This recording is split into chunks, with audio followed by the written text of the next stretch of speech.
ஏங்க எலி செத்த நாத்தடி இது என்ன சாப்பாடு வச்சுருக்கீங்க? ரசம். ரசமா? ரசம் அப்படி நாத்தடிக்காத. வேற என்ன வச்சுருக்கீங்க? முட்டையா? எலி செத்த நாத்தடிக்குதுங்க. முடியலங்க என்னால். முட்டை சாப்பிட்டா என்ன ஆகுது? முட்டையில் எவ்வளோ ப்ரோட்டீன் இருக்கு.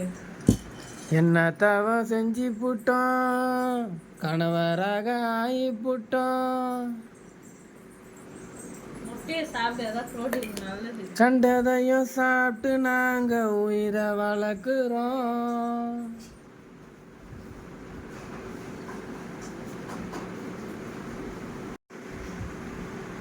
பா என்னங்க தயவு செஞ்சு இந்த முட்டையை நீங்களே சாப்பிடுங்க. குஷ்பு மாரி உங்களுக்கு முட்டை ஆம்லேட் போட்டுக்கிட்டா குஷ்பு கேள்விப்பட்டிருக்கா? அந்த மாரி குஷ்பு ஆம்லேட் பரவாயில்ல, ரொம்ப நெக்கில் இருக்கும். நீங்களே சாப்பிடுங்க. சந்தோஷம்.